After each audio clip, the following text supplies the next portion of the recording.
and there'll be people who are watching who are giving some other exam. तो एक basic thing है यार, have a big dream and don't fear. कई बार हम middle class family से होते हैं, छोटे शहर से होते हैं, लगता है बड़ा सोचेंगे तो पता नहीं कर पाएंगे कि नहीं, लेकिन यार सच बताऊं, सोचना सबसे जरूरी है. सोचो, make your dream and just लग जाओ. Be determined, be very positive. There are going to be obstacles, there are going to be challenges, but let me tell you, challenges are meant to be challenged. तो कुछ भी आ जाए डरिए मत, बड़ा गोल रखिए. जितना बड़ा गोल है उतनी बड़ी मेहनत होगी, तो आप पक्का सक्सीड करोगे. जरूरी है.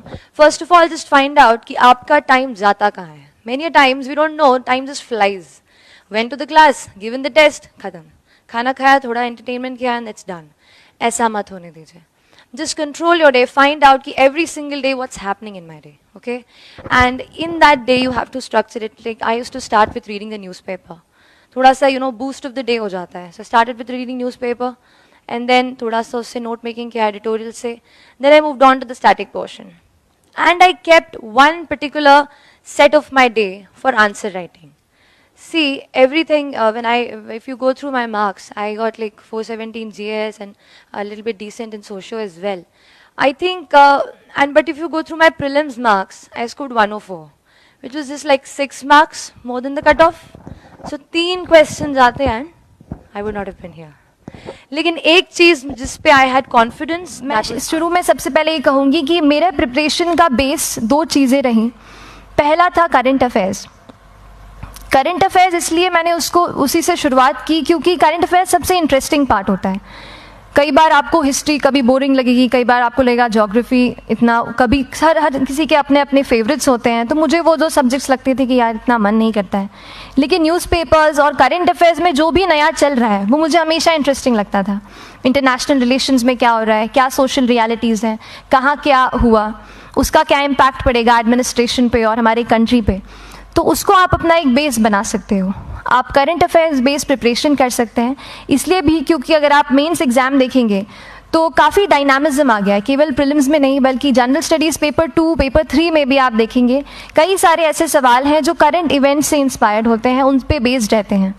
तो जब आप न्यूज़पेपर बेस्ड, करंट बेस्ड पढ़ाई करते हैं तो वो आपका प्रिपरेशन वहाँ से. पढ़ते तो हम सब हैं, लेकिन हमें पता कैसे चले कि हमारा स्टैंडर्ड क्या है. देखिए, अगर हम अभी आपसे बात कर रहे हैं तो वहां कोई दिल्ली में बच्चा बैठा है जो पॉलिटी की लक्ष्मीकांत खोल करके दूसरा पेज पूरा रट रहा होगा. बात सही है. तो वो जो है ना, टाइम का हमेशा याद रखिए. टाइम हमेशा याद रखिए कि आपका टाइम सबसे ज्यादा जरूरी है. अगर आप अपना वक्त निकाल कर इस पढ़ाई को दे रहे हैं, हमारे लाइफ के हम कलरफुल यूथ के ईयर्स अगर हम पढ़ाई को दे रहे हैं तो अपना 100% दीजिए. शुभकामनाएं, बधाई आपको. धन्यवाद. फर्स्ट अटेम्प्ट था, आपने टॉप किया है, किस जी. क्या है, सर, पहले तो ये कहूँगी कि यूपीएससी देना एक या आईएएस बनना कहूँगी एक बचपन का सपना था, चाइल्डहुड ड्रीम. तो जब बड़े हुए और कॉलेज में आए, थोड़ा जाना इस बारे में कि कैसे क्या होती है ये परीक्षा, किस सर की पढ़ाई होती है, क्या क्या सिलेबस में होता है. तो वो पढ़ने के बाद, जानने के बाद बहुत इंटरेस्ट लगा एंड लगा कि इस लाइन में जाना चाहिए क्योंकि बहुत लोगों तक पहुंच सकते हैं, मदद कर सकते हैं. जो भी सोसाइटी में चल रहा है उसे टच्ड फील किया और इस लाइन में आने की डिसाइड किया. और कैसे, जैसे मैं हूँ अगर उस पर कि कैसे मैं कर पाई, तो I think her rose consistently पढ़ाई करना, 5 से 6 घंटे देना हर रोज़ डिसिप्लिन के साथ, और खुद पे एक भरोसा रखना कि हाँ हम कर सकते हैं और लिस्ट में आ सकते हैं. तो वो भरोसा मेरे ख्याल से बहुत, आई थिंक 50 से 60% वही काम कर जाता है. अभी आपकी महिलाओं में वैसे 5th रैंक पे क्या खुश हो? जब मुझे पता चला कि मेरी 5th रैंक आई है, जाहिर सी बात है मैं बहुत ज़्यादा खुश थी. लेकिन जब मुझे ये पता चला कि मैं ऑल इंडिया गर्ल्स टॉपर हूँ तो मैं थोड़ी सी वो हुई, क्योंकि पिछली बार से देखा जा रहा था 1st, 2nd, 3rd रैंक पे हमेशा कोई ना कोई लड़की या महिला रहती है. तो वो मुझे लगा कि थोड़ा और बेटर अगर मेरी रैंक हो पाती तो मैं सारी लड़कियों को रिप्रेजेंट करके फर्स्ट उनके उससे वो आ पाती. उस वजह से थोड़ा सा डिसअपॉइंट हूँ. बाकी ओवरऑल तो काफ़ी खुश हूँ रिजल्ट से. इस सफलता का आप श्रेय किसको देना चाहिए? सफलता का श्रेय, यूपीएससी में सफलता, यूपीएससी एक बहुत बड़ी जर्नी होती है. 1-1.5 साल तक आप उस एग्ज़ाम में रहते हैं. तो बहुत सारे लोग हैं. मेरे मम्मी पापा सबसे पहले, जिन्होंने हमेशा सपोर्ट किया, जो भी प्रॉब्लम्स आई हमेशा मोटिवेट किया. मेरे कुछ खास फ्रेंड्स हैं जिनसे मैं कनेक्टेड रही और कभी भी दिक्कत होती थी मुझे हमेशा विश्वास दिलाते थे कि मैं कर पाऊँगी।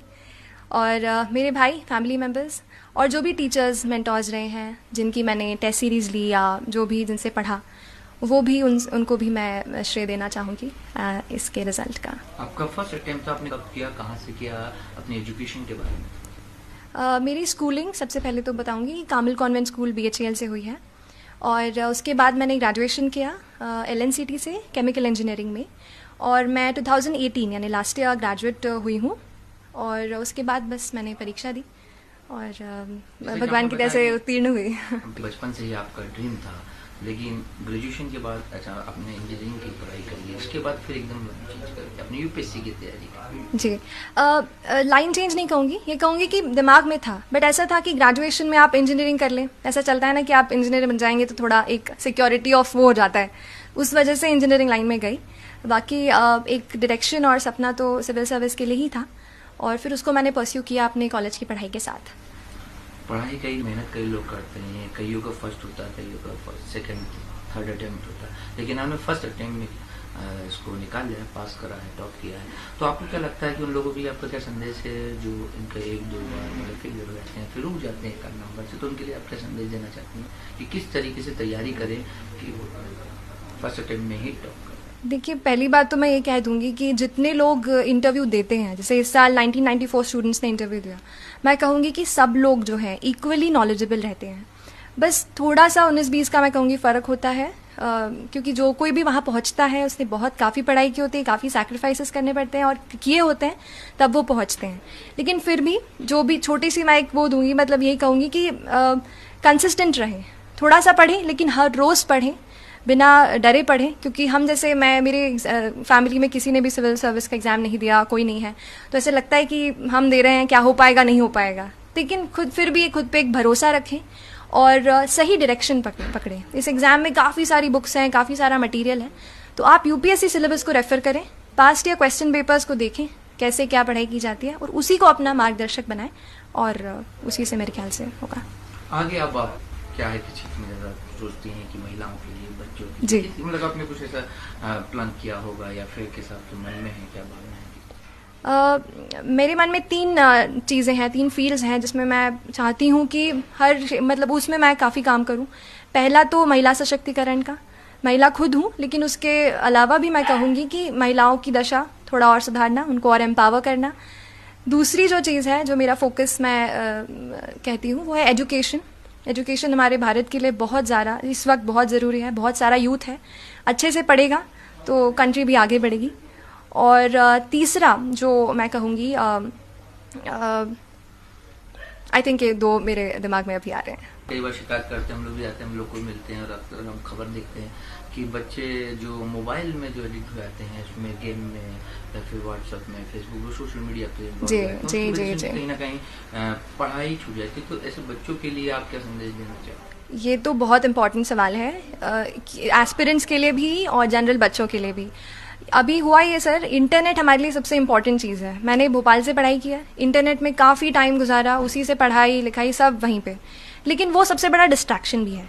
तो हमें ये ध्यान रखना है, पढ़ते हैं तो कोई भी सोशल नेटवर्किंग साइट से दूर रहें, और बच्चे हैं तो गेम्स एंड ऑल से तो दूर ही रहें। थोड़ा बहुत तो चलता है, डेफिनेटली हम रोबोट्स नहीं हैं, ह्यूमन बींग्स हैं, तो एंटरटेनमेंट चाहिए, लेकिन उसके अलावा हम ध्यान रखें कि हमारा जो लक्ष्य हमने डिसाइड किया है, जिसे हम पाना चाहते हैं, उसके लिए निरंतर प्रयास करें। सोशल मीडिया का इस्तेमाल करती थी श्रुति, अगर आपसे पूछें कि आपने टॉप किया है, आप किस तरीके से और कितना वक्त देती थी पढ़ाई के अलावा? सोशल मीडिया साइट पे तो मैं नहीं रही जब मैं पढ़ाई कर रही थी। व्हाट्सएप नहीं था, फेसबुक वगैरह पे नहीं थी ज़्यादा, और बाकी मैंने नहीं ज्वाइन किए थे। तो मेरे लिए मैंने ये बनाया था कि पहला प्रयास है मेरा, अंतिम प्रयास है, मुझे इसी में ही निकालना है। वो एक अंदर से था कि नहीं, अगर पहला है तो देना है, तो इसलिए फिर एक मोटिवेशन भी आया और नहीं किया फिर मैंने सोशल नेटवर्किंग साइट। चलिए, पहला भी अंतिम भी सफलता। जी, thank you so much, thank you.